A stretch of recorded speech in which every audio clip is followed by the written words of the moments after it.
ಶ್ರೀ ಗುರುಭ್ಯೋ ನಮಃ. ಹರಿಕಥಾಮೃತ ಸಾರ ಗುರುಗಳ ಕರುಣದಿಂದ ಪಣಿತು ಪೇಳುವೆ ಪರಮ ಭಗವದ್ಭಕ್ತರಿದನಾದರದಿ ಕೇಳುವುದು. ಶ್ರೀಮದ್ ಹರಿಕಥಾಮೃತ ಸಾರ ಜೀವ ಪ್ರಕರಣ ಸಂಧಿಯಲ್ಲಿ 21ನೇ ಪದ್ಯ. ವಾಸವಾನುಜರೇಣುಕಾತ್ಮಜದಾಶರಥಿ ವೃಜಿನಾರ್ದನಮಲಜ ಲಾಶಯಾಲಯ ಹಯವದನ ಶ್ರೀ ಕಪಿಲ ನರಸಿಂಹ. ಈ ಸುರೂಪದಿ ಅವರವರ ಸಂತೋಷ ಪಡಿಸುತ್ತ ನಿತ್ಯ ಸುಖಮಯ ವಾಸವಾಗಿ ಹೃತ್ ಕಮಲದೊಳು ಬಿಂಬನೆಂದೆನಿಸಿ. ಅಂದ್ರೆ ಅಷ್ಟದಿಕ್ಪಾಲಕರು ಅಂತ ನಾವು ನೋಡಿದ್ದೀವಿ. ಹೃದಯದ ಮಧ್ಯದಲ್ಲಿರತಕ್ಕ ಕಮಲ, ಅದಕ್ಕೆ 8 ದಳಗಳು ಹಾಗೆ ಅಂತ. ಈ 8 ದಳಗಳಲ್ಲಿ ಪರಮಾತ್ಮನ ರೂಪಗಳನ್ನು ಹೇಳ್ತಾರೆ. ಉಪೇಂದ್ರ ಅಂದ್ರೆ ವಾಮನ ಅಂತ ಅರ್ಥ. ಪರಶುರಾಮ ದೇವರು ರಾಮ, ಜನಾರ್ದನ ರೂಪ, ಮತ್ಸ್ಯ ರೂಪ, ಹಯಗ್ರೀವ ರೂಪ, ಕಪಿಲ ರೂಪ, ನರಸಿಂಹ ರೂಪ ಅಂತ 8 ರೂಪಗಳು.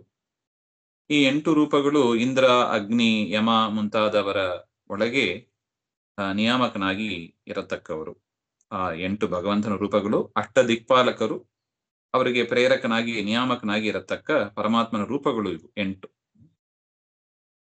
ಈ ರೀತಿಯಾಗಿ ಪರಮಾತ್ಮ ಇದ್ದು ಆನಂದ ಸ್ವರೂಪಿ ಪರಮಾತ್ಮ ಎಲ್ಲಾ ರೂಪವೂ ಅಷ್ಟೇ ಮಾಡಿ ಅವರವರ ಯೋಗ್ಯತೆಗೆ ತಕ್ಕಂತೆ ಸಂತೋಷವನ್ನ ಉಂಟು ಮಾಡುತ್ತಾನೆ ಅಂತ ಅರ್ಥ.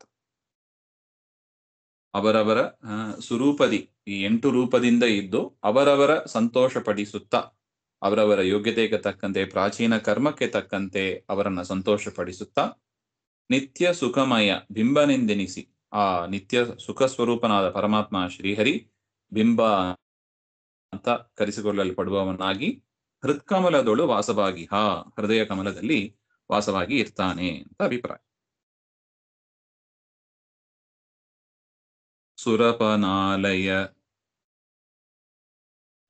ಸುರಪನಾಲಯ ಕೈದಿ ತೊಡೆ ಮನವೆರಗುವುದು ಸತ್ಪುಣ್ಯ ಮಾರ್ಗದಿ ಬರಲು ವನ್ನಿಯ ಮನಗೆ ನಿದ್ರಾಲಾಸ್ಯ ಹಸಿ ತೃಷೆಯೂ ಧರಣಿ ತನಯ ನಿಕೇತನದಿ ಸಂಭರಿತ ಕೋಪಾಟೋಪ ತೋರುವುದರವಿದೂರನು ನಿರುತಿಯಲಿ ಬರೆ ಪಾಪಗಳ ಮಾಳ್ಪ. ಇನ್ನು ಪರಮಾತ್ಮ ಈ 8 ದಳ ಅಂತ ಯಾವ ದಳದಲ್ಲಿ ಬಂದರೆ ಆ ಜೀವ ಯಾವ ವಿಧವಾದ ಕರ್ಮವನ್ನು ಮಾಡ್ತಾನೆ ಅಂತ ಅದನ್ನ ಇಲ್ಲಿ ಹೇಳ್ತಾ ಇದ್ದಾರೆ. ಇಂದ್ರನ ಆಲಯ, ಇಂದ್ರನ ಮನೆ ಅಂದ್ರೆ ಯಾವುದು? ಪೂರ್ವ ದಿಕ್ಕು. ಪೂರ್ವ ದಿಕ್ಕಿಗೆ ಬಂದರೆ ಮನಸ್ಸು ಉತ್ತಮವಾದ ಪುಣ್ಯ ಮಾರ್ಗದಲ್ಲಿ ಪ್ರವೇಶ ಆಗ್ತದೆ. ಮನಸ್ಸು ಪುಣ್ಯ ಮಾರ್ಗದಲ್ಲಿ ಹೋಗಬೇಕು ಅಂದ್ರೆ ಪರಮಾತ್ಮ ಪೂರ್ವ ದಿಕ್ಕಿನಲ್ಲಿ ನಿಯಾಮಕನಾಗಿ ಇರಬೇಕು, ವಾಸವಾಗಿ ಇರಬೇಕು. ಆಗ ನಮ್ಮ ಮನಸ್ಸು ಉತ್ತಮ ಮಾರ್ಗದಲ್ಲಿ ಹೋಗ್ತದೆ. ವನ್ನಿಯ ಮನೆಗೆ, ವನ್ನಿಯ ಮನೆ ಅಂದ್ರೆ ಯಾವುದು? ಆಗ್ನೇಯ ದಿಕ್ಕು. ಆಗ್ನೇಯದಲ್ಲಿ ಬಂದರೆ ನಿದ್ರೆ, ಆಲಸ್ಯ, ಹಸಿ, ತೃಷೆ ಇವುಗಳೆಲ್ಲ ಬರುತ್ತದೆ. ನೋಡಿ, ಅಗ್ನಿಗೆ ಸಂಬಂಧಪಟ್ಟ ಕಾರ್ಯ, ಬಾಯಾರಿಕೆ, ಹಸಿವು ಇತ್ಯಾದಿಗಳು ಆಗ್ತದೆ. ಇನ್ನು ತರಣಿ ತನಯ ನಿಕೇತನದಿ,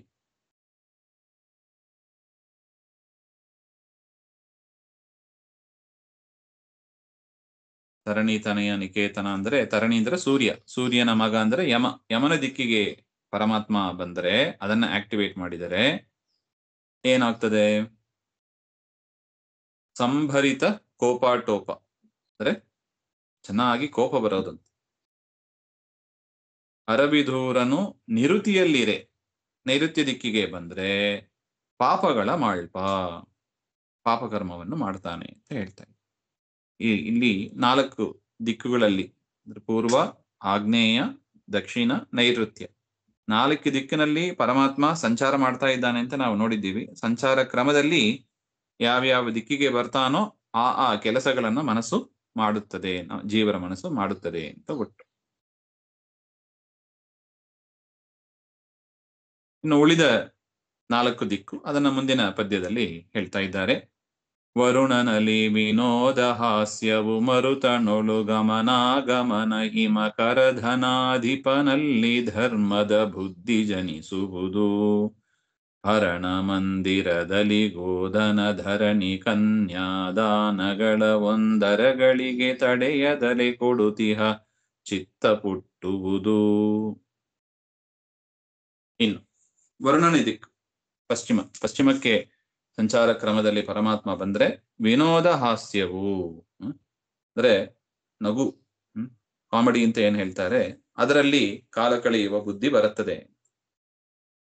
ಮರುತನೊಳು ಗಮನಾಗಮನ ವಾಯವ್ಯ ದಿಕ್ಕು, ಅಲ್ಲಿಗೆ ಪರಮಾತ್ಮ ಬಂದ್ರೆ ಸಂಚಾರ ಮಾಡೋಣ ಅಂತ ಬುದ್ಧಿ ಉಂಟಾಗ್ತದೆ. ಯಾಕೆ? ಗಾಳಿ ಏನಾಗ್ತದೆ, ಸಂಚಾರ ಮಾಡ್ತಾ ಇರ್ತದೆ. ಇನ್ನು ಹಿಮಕರ ಧನಾಧಿಪ, ಹಿಮಕರ ಅಂದ್ರೆ ಚಂದ್ರ, ಧನಾಧಿಪ ಅಂದ್ರೆ ಕುಬೇರ, ಅವರ ದಿಕ್ಕು ಅಂದರೆ ಯಾವುದು? ಉತ್ತರ ದಿಕ್ಕು. ಉತ್ತರ ದಿಕ್ಕಿಗೆ ಪರಮಾತ್ಮ ಬಂದರೆ ಧರ್ಮದ ಬುದ್ಧಿ ಜನಿಸುವುದು, ಧರ್ಮದಲ್ಲಿ ಬುದ್ಧಿ ಉಂಟಾಗುತ್ತದೆ. ಇನ್ನು 8ನೇದು ಈಶಾನ್ಯ ದಿಕ್ಕು, ಹರಣ ದಿಕ್ಕು, ರುದ್ರದೇವರದು. ಅಲ್ಲಿ ಪರಮಾತ್ಮ ಬಂದರೆ ಗೋ ಧನ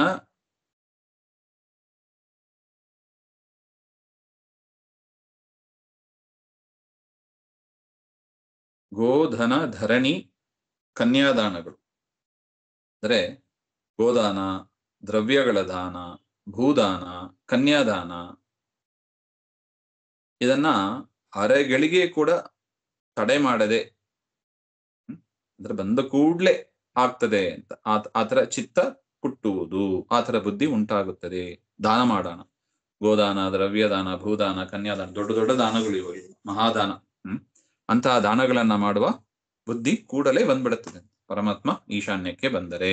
ಹಾಗೆ ಅದರಿಂದ ನಾವು ದೇವರಲ್ಲಿ ಪ್ರಾರ್ಥನೆ ಮಾಡಬೇಕು, ಸ್ವಾಮಿ ಸನ್ಮಾರ್ಗದಲ್ಲಿ ಯಾಕೆ ಪಾಪಗಳನ್ನಾಗಲಿ ಪುಣ್ಯಗಳನ್ನಾಗಲಿ ಆ ದಿಕ್ಕಿನಲ್ಲಿ ಬಂದು ಸಂಚಾರ ಮಾಡಿ ನೋಡಿ. ದೇವರಿಗೆ ರೆಸ್ಟೇ ಇಲ್ಲ. ಒಂದೊಂದು ಜೀವರಾಶಿಗಳಲ್ಲೂ ಕೂಡ 8 ರೂಪದಲ್ಲಿ ಇದ್ದು ಮಧ್ಯದಲ್ಲಿ ಮೂಲೇಶ ತಿರುಗುತ್ತಾ ಇರ್ತಾನೆ. ತಿರುಗಿದಾಗ ಯಾವ ದಿಕ್ಕಿನಲ್ಲಿ ಪರಮಾತ್ಮ ಬರ್ತಾನೋ ಅಲ್ಲಿ ಆ ಮನಸ್ಸು ತನ್ನ ವ್ಯಾಪಾರವನ್ನ ಮಾಡುತ್ತದೆ ಅಂತ ನೋಡಿ. ನಮಗೆ ಅನುಭವಕ್ಕೆ ಗೊತ್ತಾಗೋದಿಲ್ಲ ಇವೆಲ್ಲ, ಆದರೆ ಪ್ರತಿನಿತ್ಯ ನಾವು ಪುಣ್ಯ ಪಾಪಗಳನ್ನ ಮಾಡ್ತಾ ಇರ್ತೀವಿ. ಆದ್ರೆ ಹೇಗೆ ಆಗ್ತದೆ ಅದರ ವಿವರವನ್ನ ಗುರುಗಳು ಇಲ್ಲಿ ಚೆನ್ನಾಗಿ ಕೊಟ್ಟಿದ್ದಾರೆ.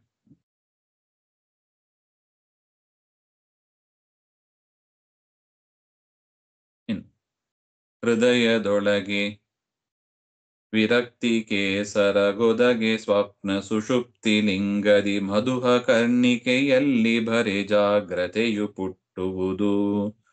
ಸುದರ್ಶನ ಮೊದಲಾದ ಅಷ್ಟಾಯುಧವ ಪಿಡಿದು ದಿಶಾಧಿಪತಿಗಳ ಸದನದಲ್ಲಿ ಸಂಚರಿಸುತ್ತೀ ಪರಿಬುದ್ಧಿಗಳ ಕೊಡುವ. ಇನ್ನು ಹೃದಯದೊಳಗೆ ಅಂದ್ರೆ ಹೃದಯದ ಮಧ್ಯಭಾಗ 8 ಸೈಡ್ನಲ್ಲಿ ಇರತಕ್ಕದ್ದು, ಮಧ್ಯದಲ್ಲಿ ಬಂದ್ರೆ ವಿರಕ್ತಿ, ಸಂಸಾರದಲ್ಲಿ ಅವನಿಗೆ ವಿರಕ್ತಿ ಬಂದೋಗ್ತದೆ. ಕೇಸರಕ್ಕೆ ಒದಗೆ ಸ್ವಪ್ನ, ಮಧ್ಯದಲ್ಲಿ ಇರತಕ್ಕ ದಳಕ್ಕೆ ಬಂದರೆ ಅವನಿಗೆ ಸುಷುಪ್ತಿ ಅಂದ್ರೆ ಸ್ವಪ್ನ ಆಗ್ತದೆ ಅಂತ ಹೇಳ್ತಾ ಇದ್ದ. ಇನ್ನು ಲಿಂಗ ಶರೀರಕ್ಕೆ ಬಂದ್ರೆ ಸುಷುಪ್ತಿ, ನಿದ್ರೆಯಾವಸ್ಥೆ ಬರುತ್ತದೆ ಅಂತ ಹೇಳ್ತಾರೆ. ಮಧ್ಯದಳದಲ್ಲಿ ಬಂದ್ರೆ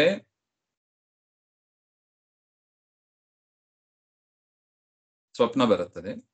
ಲಿಂಗ ಶರೀರದಲ್ಲಿ ಪ್ರವೇಶ ಮಾಡಿದರೆ ಪರಮಾತ್ಮ ಅದರ ಮೊದಲೇ ಇರ್ತಾನೆ, ಈ ರೂಪದಿಂದ ಪ್ರವೇಶ ಮಾಡಿದರೆ ಸುಷುಪ್ತಿ ಬರುತ್ತದೆ. ಮಧುಸೂದನನು ಈ ರೀತಿಯಾಗಿ ಕರ್ಣಿಕೆಯಲ್ಲಿ ಆ ದಳಗಳಲ್ಲಿ ಕರ್ಣಿಕೆಯಲ್ಲಿ ಜಾಗ್ರತ ಪುಟ್ಟುವುದು, ಮತ್ತೆ ವಾಪಸ್ ಆ ದಳಗಳಲ್ಲಿ ಬಂದ್ರೆ ಜಾಗ್ರದ ಅವಸ್ಥೆ ಆಗ್ತದೆ. ಈ ರೀತಿಯಾಗಿ 3 ಅವಸ್ಥೆ, ಸ್ವಪ್ನಾವಸ್ಥೆ, ಸುಷುಪ್ತಿ ಅವಸ್ಥೆ, ಜಾಗ್ರದ ಅವಸ್ಥೆ. ಮಧ್ಯದ ಕರ್ಣಿಕೆಯಲ್ಲಿ ಬಂದರೆ ಸ್ವಪ್ನಾವಸ್ಥೆ, ಮತ್ತೆ ದಳಗಳನ್ನು ಬಿಟ್ಟು ಲಿಂಗ ಶರೀರದಲ್ಲಿ ಪ್ರವೇಶ ಮಾಡಿದರೆ ಸುಷುಪ್ತಿ ಅವಸ್ಥೆ, ಮತ್ತೆ ಅಷ್ಟದಳಗಳಲ್ಲಿ ಸಂಚಾರ ಮಾಡಿದರೆ ಎಚ್ಚರದಲ್ಲಿ ಇರ್ತೀವಿ, ಆಗ ಪಾಪ ಪುಣ್ಯಗಳು ಯಾವುದೋ ನಡೀತಾ ಇರ್ತದೆ. ರೀತಿಯಾಗಿ ಅಷ್ಟದಳಗಳಲ್ಲಿ ಪರಮಾತ್ಮ ಸಂಚಾರ ಮಾಡುತ್ತಾನೆ ಅಂತ ಒಟ್ಟು. ಈ ರೀತಿಯಾಗಿ ನಮಗೆ 3 ಅವಸ್ಥೆ ಮತ್ತು 8 ದಿಕ್ಕು ಇದರಲ್ಲಿ ಇಟ್ಟುಕೊಂಡು 3 ಅವಸ್ಥೆಯನ್ನು ಕೊಟ್ಟು ಪುಣ್ಯ ಪಾಪಗಳನ್ನು ಮಾಡಿಸ್ತಾನೆ. ಸುದರ್ಶನ ಮೊದಲಾದ ಅಷ್ಟ ಆಯುಧಗಳನ್ನ ಹಿಡಿದವನಾಗಿ ಆಶಾಧಿಪತಿಗಳ ಅಂದ್ರೆ ಈ 8 ದಿಕ್ಪಾಲಕರನ್ನು ಕೂಡ ಸದನದಲ್ಲಿ ಆ ದಳದಲ್ಲಿ ಸಂಚಾರ ಮಾಡುತ್ತಾ ಈ ಪರಿ ಬುದ್ಧಿಗಳ ಕೊಡುವ, ಈ ರೀತಿಯಾದ ಬುದ್ಧಿಗಳನ್ನ ಕೊಡುತ್ತಾನೆ ಅಂತ.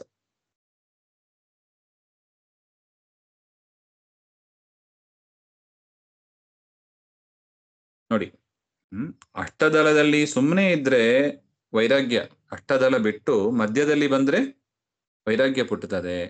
ಮಧ್ಯದಲ್ಲಿ ಬಂದು ಸಂಚಾರ ಮಾಡ್ತಾ ಇದ್ರೆ ಆಗ ಸ್ವಪ್ನಾವಸ್ಥೆ ಅಂತ. ಇಷ್ಟು ಸಣ್ಣ ವ್ಯವಸ್ಥೆಯನ್ನು ಹೇಳಿ. ಅಷ್ಟದಳ ಇದೆ, ಅಷ್ಟದಲ್ಲಿ ಬಂದ್ರೆ ಪಾಪ ಪುಣ್ಯ ಕರ್ಮ ಅಂತ. ಮಧ್ಯದಲ್ಲಿ ಬಂದ್ರೆ ಪರಮಾತ್ಮ ಹಾಗೆ ಇದ್ರೆ ವೈರಾಗ್ಯದ ಬುದ್ಧಿ. ಪರಮಾತ್ಮ ಅಲ್ಲಿ ಸಂಚಾರ ಮಾಡ್ತಾ ಇದ್ರೆ, ಮಧ್ಯದಲ್ಲಿ ಬಂದು ಸಂಚಾರ ಮಾಡ್ತಾ ಇದ್ರೆ ನಮಗೆ ಸ್ವಪ್ನಾವಸ್ಥೆ ಬರುತ್ತದೆ.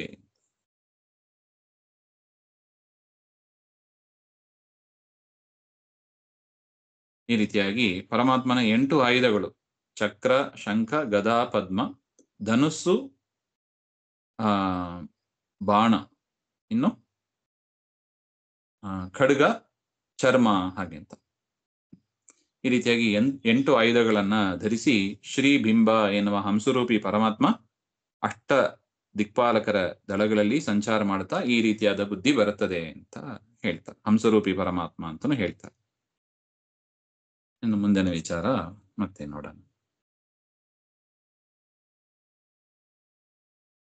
ಶ್ರೀಮಧ್ವಾಂತರ್ಗತ ಶ್ರೀಕೃಷ್ಣಾರ್ಪಣಮಸ್ತು. ಶ್ರೀ ಹರಿಯೇ ನಮಃ.